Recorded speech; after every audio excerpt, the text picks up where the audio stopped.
Jokowi sudah menghasilkan kultur penjilatan terbesar di bangsa ini. Itu yang harus diakhiri. Karena perusak bangsa ini adalah para penjilat. Kita salahnya karena selalu penjilat ini kasih karpet merah. Habis menjilat rezim ini pindah lagi karpet merah lagi, dan kita hormati terus para penjilat itu.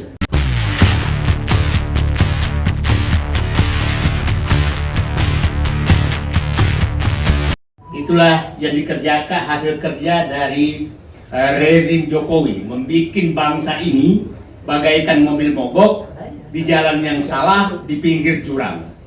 Nah, sehingga saya pikir mengumpulkan tanggal 14 Oktober ini memang berkumpul fisik mungkin di Jakarta, tapi saya berharap di seluruh Indonesia kalau perlu menyatakan bahwa kami hari menyelamatkan bangsa dari kerusakan yang dibikin oleh rezim Jokowi. Itu tanggal 14 Oktober. Nah, kita 280 juta orang. Bayangkan betapa dosanya keluarga dinasti Jokowi. Hampir 10 tahun lebih kita habis waktu mengurus dia. Mengurus keluarga ini. Coba bayangkan Menteri Pertanian yang sekarang lagi di pesantren. Wah, saking ingin menyembah ke rezim Jokowi, ini saya contoh cerita saja, ini harus diakhiri, sampai menyatakan memberikan bibit anggur namanya Jan Etes. Maksudnya kerusakan bangsa ini perlu saya ceritakan. Ini tidak boleh terulang. Saya saat itu sebagai sama-sama orang Makassar sampai WA, Pak, menjilat boleh tapi jangan terlalu berlebihan. Dan biasanya orang Bugis susah menjilat.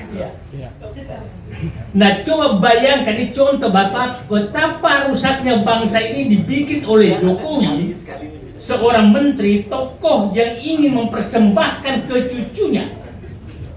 Jadi istilah saya, Jokowi sudah menghasilkan kultur penjilatan terbesar di bangsa ini. Itu yang harus diakhiri. Karena perusak bangsa ini adalah para penjilat. Kita salahnya karena selalu penjilat ini kasih karpet merah. Habis menjilat rezim ini pindah lagi karpet merah lagi, dan kita hormati terus para penjilat itu. Tapi bukan baju merah. Hah? Bukan baju merah. Penjilat. Jadi maksud saya, salah satu agenda kita juga menjaga jangan sampai Pak Prabowo memberikan juga karpet merah kepada para penjilat. Setuju. Karena bangsa ini rusak karena para penjilat. Kita tahulah, menjilat si A masuk istana, menjilat si B masuk istana. Ini penjilat-penjilat semua. Nah, udah. Oke, jadi saya pikir saya nyatakan 14 Oktober adalah mengembalikan marwah bangsa Indonesia kepada marwah negara yang menghormati orang-orang yang punya kompetensi, orang-orang yang punya integritas, dan orang-orang punya keberanian menegakkan kebenaran. Itulah 14 Oktober melahirkan kembali bangsa ini dan menyelamatkan bangsa ini dari ketersesatan yang dibikin oleh rezim Jokowi.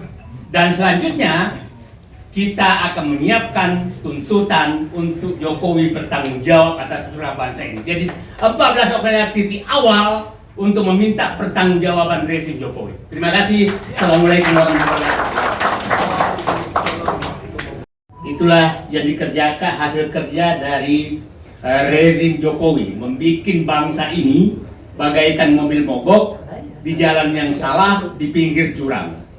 Nah, sehingga saya pikir mengumpulkan tanggal 14 Oktober ini memang berkumpul fisik mungkin di Jakarta, tapi saya berharap di seluruh Indonesia kalau perlu menyatakan bahwa kami hari menyelamatkan bangsa dari kerusakan yang dibikin oleh rezim Jokowi.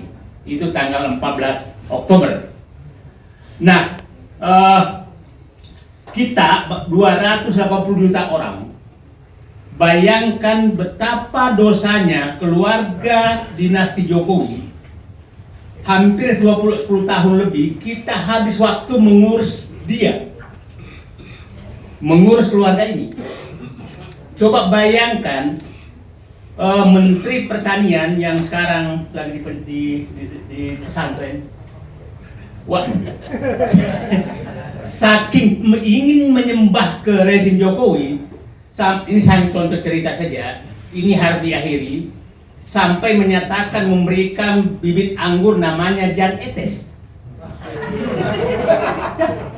Maksudnya kerusakan bangsa ini perlu saya ceritakan, ini tidak boleh terulang. Saya saat itu sebagai sama-sama orang Makassar sampai WA, Pak, menjilat boleh tapi jangan terlalu berlebihan. Dan biasanya orang Bugis susah menjilat. Nah, coba bayangkan, ini contoh betapa rusaknya bangsa ini dibikin oleh Jokowi, seorang menteri, tokoh yang ingin mempersembahkan ke cucunya. Jadi istilah saya, Jokowi sudah menghasilkan kultur penjilatan terbesar di bangsa ini. Itu yang harus diakhiri. Karena perusak bangsa ini adalah para penjilat. Kita salahnya karena selalu penjilat ini kasih karpet merah. Habis menjilat rezim ini pindah lagi karpet merah lagi, dan kita hormati terus para penjilat itu. Tapi bukan baju merah. Hah? Bukan baju merah. Penjilat. Jadi maksud saya, salah satu agenda kita juga menjaga jangan sampai Pak Prabowo memberikan juga karpet merah kepada para penjilat.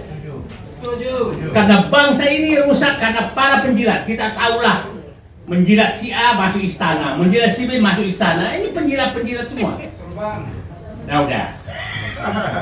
Oke, jadi saya pikir saya nyatakan 14 Oktober adalah mengembalikan marwah bangsa Indonesia kepada marwah negara yang menghormati orang-orang yang punya kompetensi, orang-orang yang punya integritas, dan orang-orang punya keberanian menegakkan kebenaran.